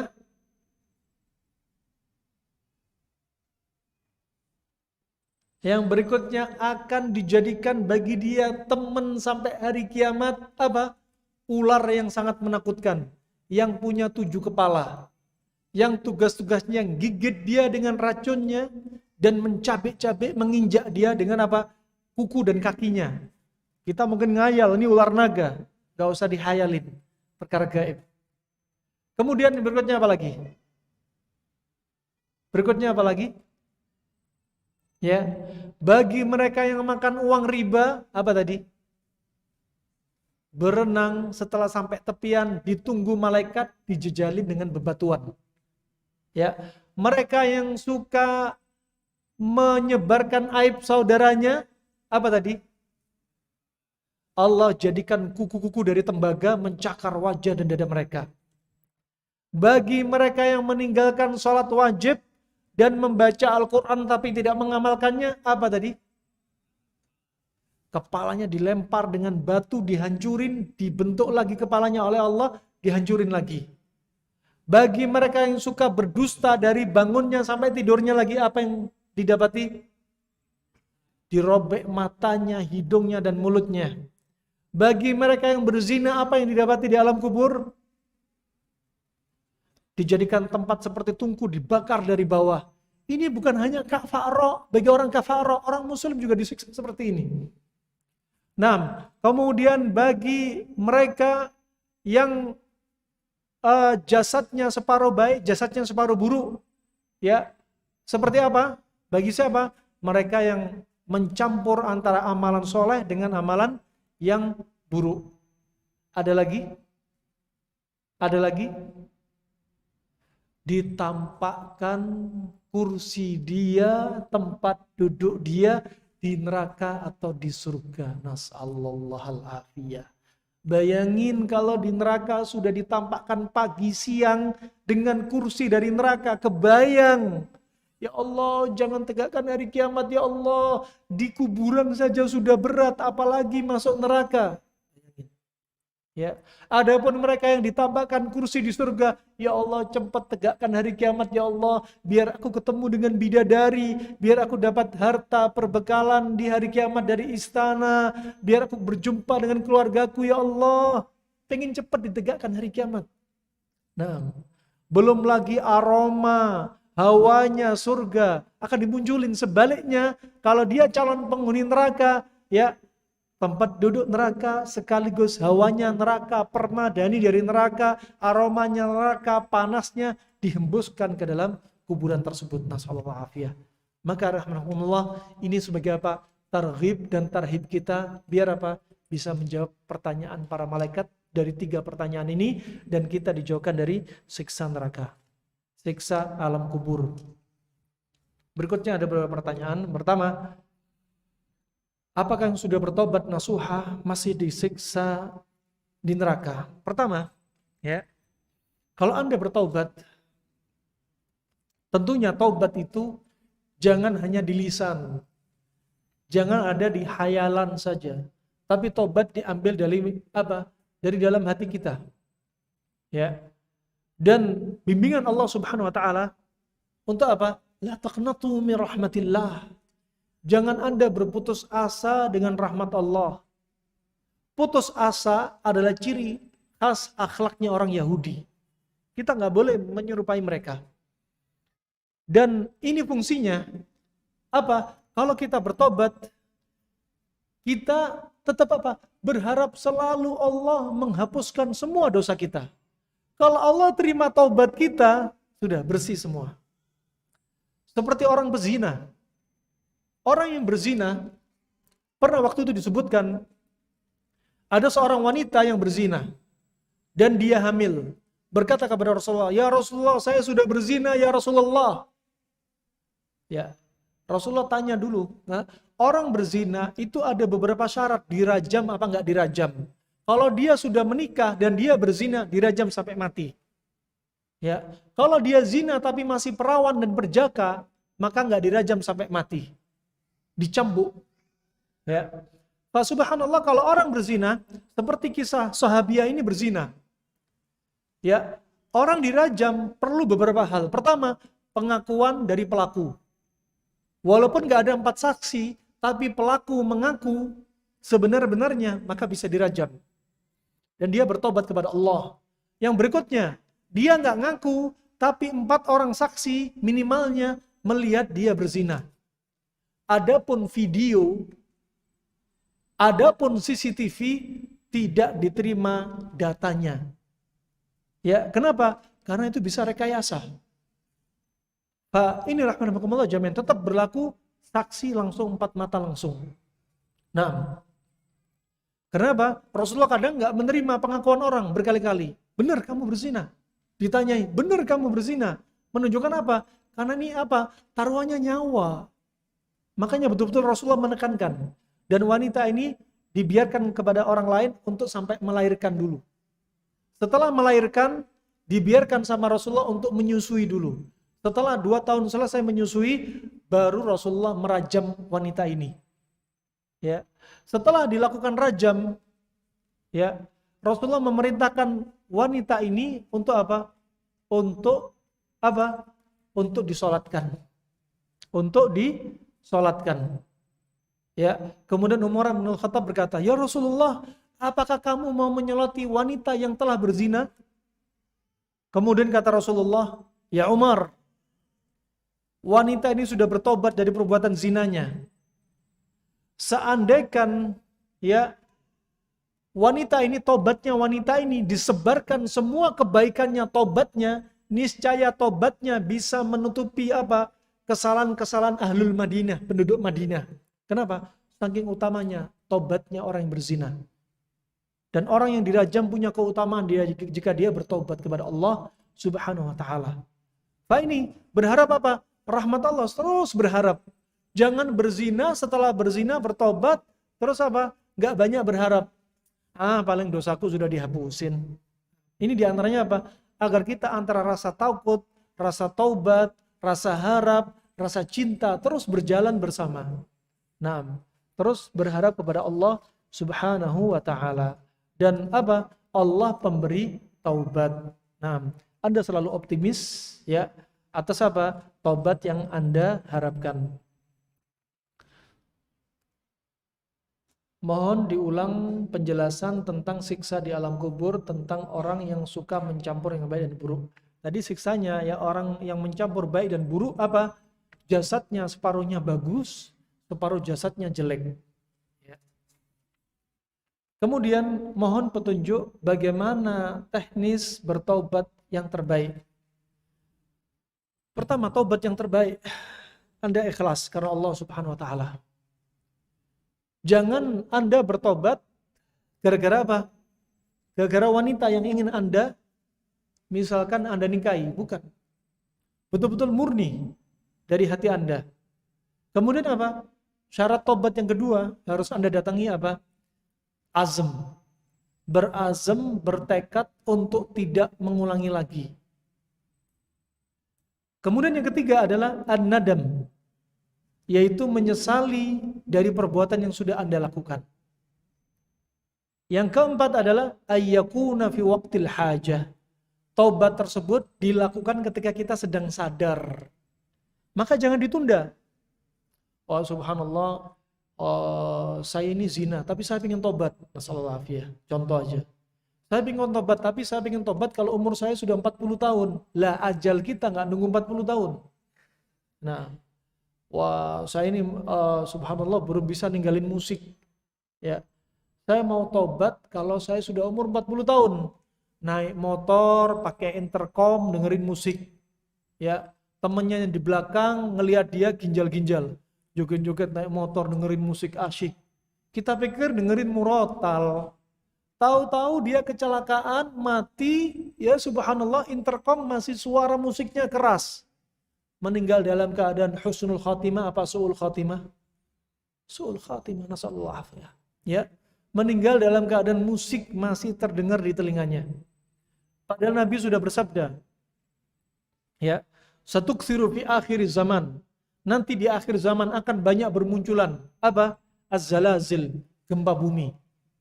Al-khasaf, bumi yang ditenggelamkan. Al-qadhf, meteor yang berjatuhan. Ya, wal masakh, orang yang wajahnya dirubah menjadi hewan. Para sahabat saking takutnya bertanya, ya Rasulullah, mata takunu dzalik? Ya Rasulullah, kapan ini akan terjadi ya Rasulullah? Apa kata Rasulullah? Idza kathura al-qainat wal ma'azif wa idza syuribatil khumur. Jikalau apa? Bidu wanita, para penyanyi semakin merajalela, alat musik semakin merajalela, dan khomer dan segala sesuatu yang memabukkan, yang menutup akal merajalela, saat itu akan bermunculan 4 hal ini, subhanallah. Di zaman Nabi nggak ada gempa bumi. Di zaman Umar bin Khattab, di zaman Abu Bakar As-Siddiq nggak ada gempa bumi. Di zaman Umar bin Khattab tahun 20 Hijriah baru terjadi sekali gempa bumi. Di zaman kita di Lombok gempa bumi, sekali gempa bumi 1400 kali. Subhanallah.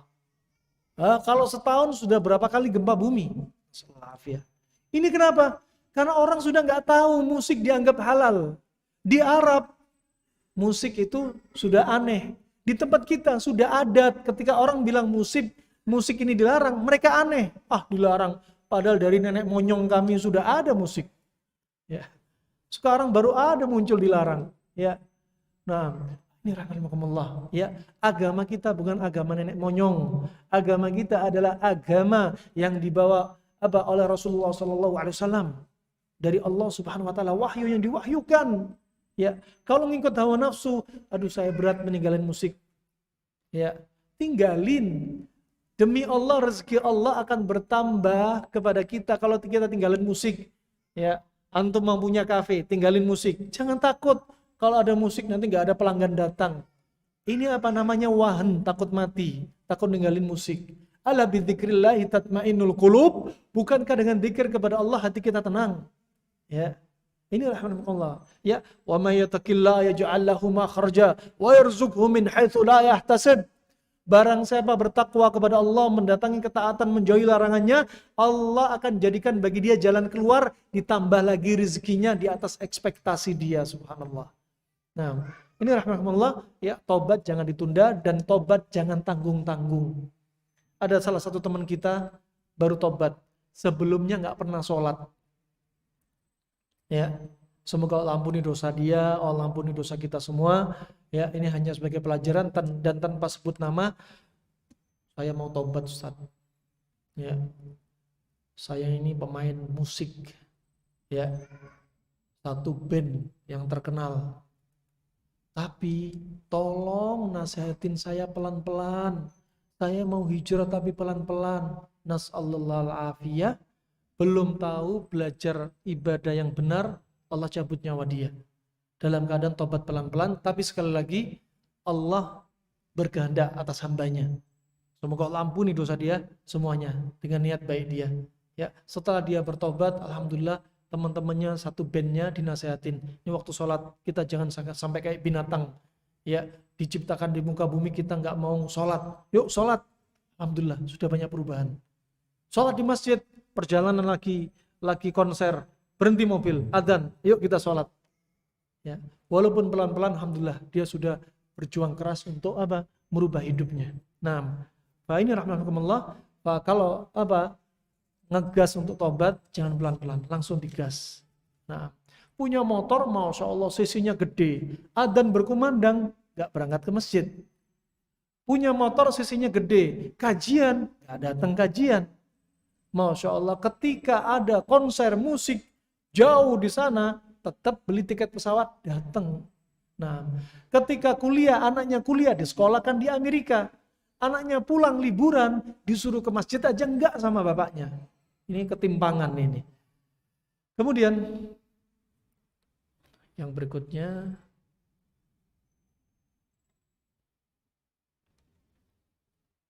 bagaimana mengatasi godaan ketika sakaratul maut. Ya, pokoknya ya, innamal a'mal bil khawatim. Nah itu, amalan itu tergantung dari akhirnya. Dan Anda meninggal tergantung dari kebiasaan Anda. Subhanallah, berapa banyak kami dapati. Ada bapak-bapak hobinya membaca Al-Quran. Di masjid nunggu muadzin adzan, meninggal dalam keadaan baca Al-Quran, matanya sudah merem di atas kursi. Ini terjadi di Arab Saudi. Al-Quran di hadapannya, dia sudah gak dibangunin. Ketika sudah iqomah gak bangun-bangun, ternyata dia meninggal. Ada di antaranya orang yang kebiasaannya sholat 5 waktu di masjid. Subhanallah, ajib ya, ketika sujud gak bangun-bangun. Ada orang yang subhanallah ya, ada saudara kami kebiasaannya kalau hari Jumat membersihkan masjid ya, dan dia datang di awal setiap hari Jumat. Ketika hari Jumat lagi duduk zikir, tiba-tiba gak bangun-bangun, meninggal di hari Jumat. Ada di antaranya masya Allah yang meninggal, dia anggap, ya ini kejadian nyata, seorang penghafal Al-Quran usianya 17 tahun. Dia menganggap, dia penghafal Al-Quran, dia tertipu dengan dirinya. Dan dia menganggap penghafal Al-Quran, ya walaupun gak dijaga diri dia akan meninggal dalam keadaan husnul khatimah. Ternyata enggak. Ada satu momen, teman-teman SMP dia mengajak dia reuni dan nginep di satu hotel. Ini padahal penghafal Al-Quran dan teman-temannya soleh-soleh, dan ketika itu terjebak ajakan. Kenapa? Karena rasa enggan. Teman-teman SMP-nya ingin ngajak acara dan nginep di hotel. Nginep di hotel, diceritakan oleh seorang syekh. Nginep di hotel, kenapa? Karena rasa enggan. Ini temannya teman yang rusak, mabuk, zina, jauh dari sholat, jauh dari ibadah, jauh dari Al-Quran. Dan ketika itu saja, dia ikut keinginan mereka. Ketika nginep di hotel, di tengah malam, teman-temannya ingin melakukan prank. Ngeprank temannya yang hafal Al-Quran yang soleh ini. Di prank dengan apa? Dia menyewa wanita pezina, teman-temannya, untuk masuk mengetuk pintu di hotel yang dia sedang sendirian. Ketika diketuk pintunya, datanglah wanita ini dengan pakaian yang merangsang syahwat dia, minta izin wanita ini untuk masuk, dan laki-laki, anak muda penghafal Al-Quran, langsung terperanjak, kaget, tapi kepingin. Minimalnya bincang-bincang di kamar, dimasukkan di kamar. Kalau istilah orang-orang yang gaul itu apa? Wanita ini ngejak ngerum, ya katanya. Ya. Masuk nih hotel, kemudian apa? Ketika masuk hotel, diajaklah minum-minum, ya. Dan minuman yang dibawa wanita ini adalah minuman yang memabukkan. Setelah itu laki-laki ini subhanallah diajak berzina.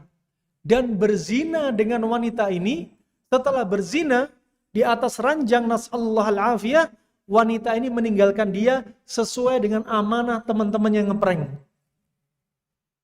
Esok harinya pagi hari, ya, sudah terlewat subuh bagi anak muda yang sebelumnya soleh ini.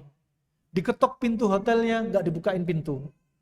Dibuka, dibangunkan, dibawa selimut.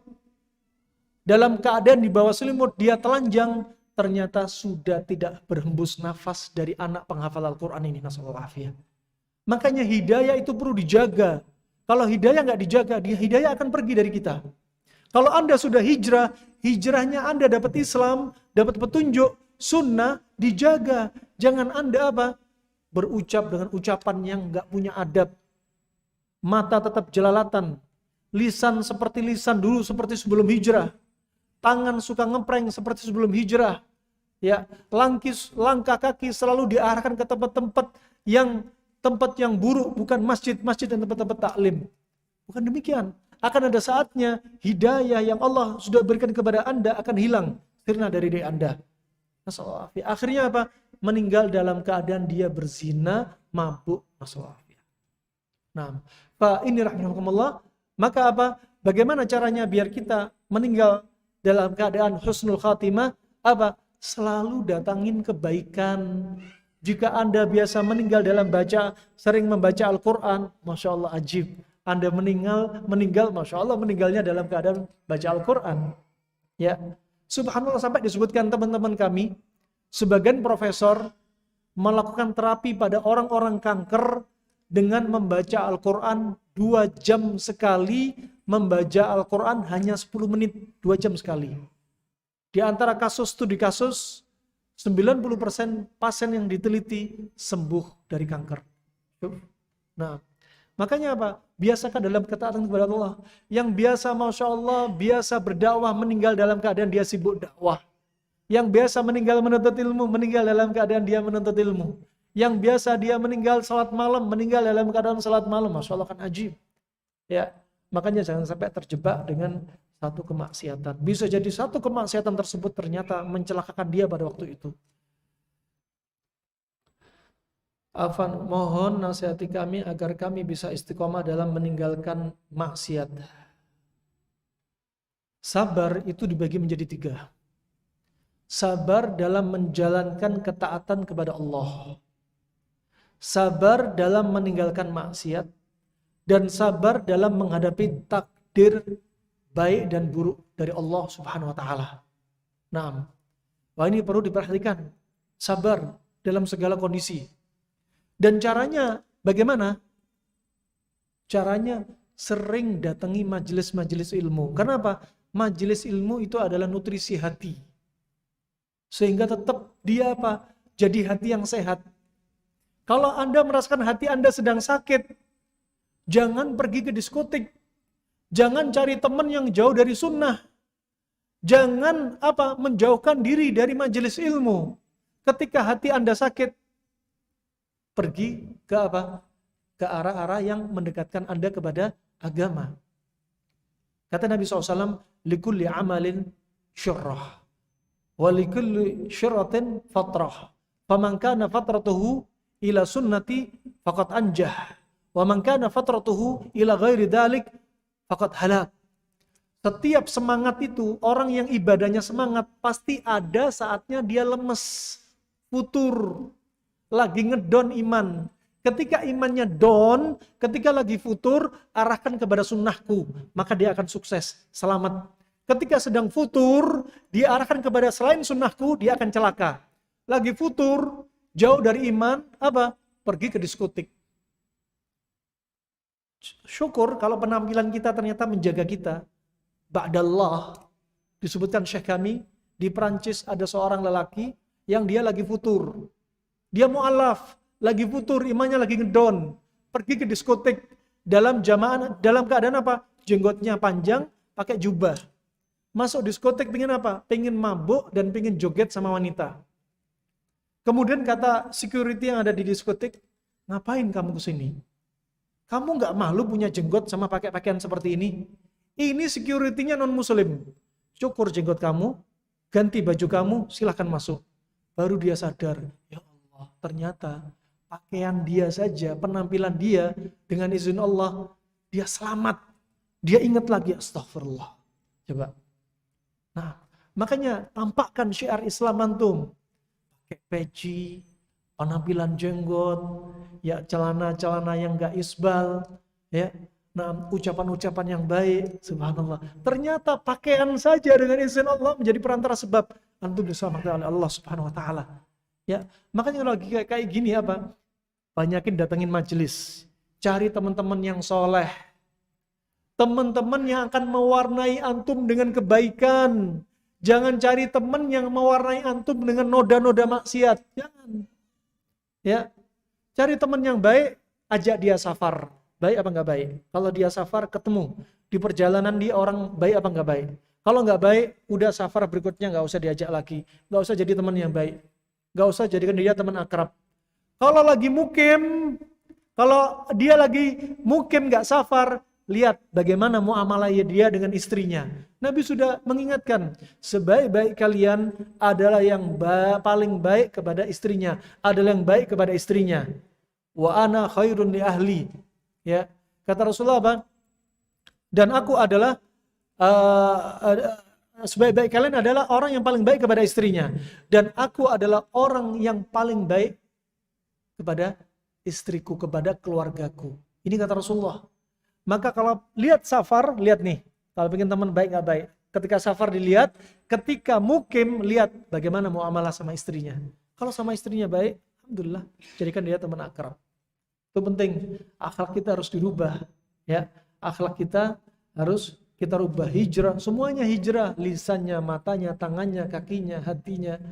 Semua hijrah. Barakallahu fikum. Ini rahmatullah jami'an. Sehingga apa? Masya Allah kita meninggal dalam keadaan husnul khatimah. Amin ya rabbal alamin. Kemudian bagaimana kalau jalan di kuburan, di sisi kuburan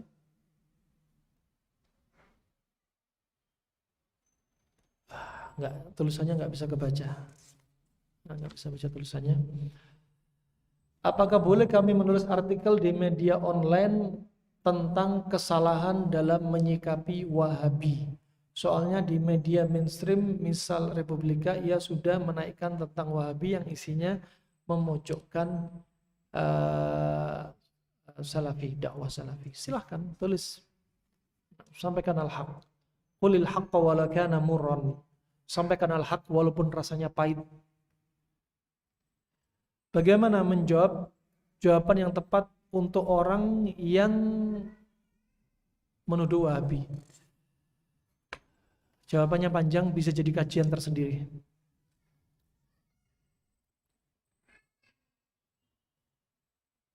Nah, insya Allah sampai di sini.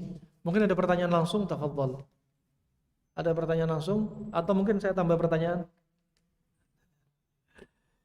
Atau cukup aja istirahat, sebentar lagi waktu zuhur ya. Semoga apa yang antum niatkan dari hadir kajian ini murni karena Allah Subhanahu wa taala. Semoga juga menjadi pemberat timbangan kita di mizan hasanatina. Semoga Allah perbaiki semua urusan kaum muslimin. Semoga Allah persatukan hati kaum muslimin. Semoga Allah hentikan makar orang-orang yang punya makar di negeri ini. Semoga Allah jadikan kita orang-orang yang aman di negeri kita sendiri. Dan semoga Allah berikan petunjuk kepada para pemimpin kita dengan sebaik-baik petunjuk. Dan semoga Allah berikan hidayah orang-orang ya yang mereka jauh dari Allah Subhanahu wa taala, jauh dari bimbingan Nabi sallallahu alaihi wasallam. Hadza ma aqulu lakum, jika ada salahnya harap dimaklumi, dan tentunya tidak ada sempurna, dan sebaik-baik orang yang salah adalah bertobat kepada Allah Subhanahu wa taala. Jika ada benarnya dari Allah semata. Wabillahi taufiq wal hidayah. Subhanakallahumma bihamdika asyhadu an la ilaha illa anta astaghfiruka wa atubu ilaik. Wassalamualaikum warahmatullahi wabarakatuh.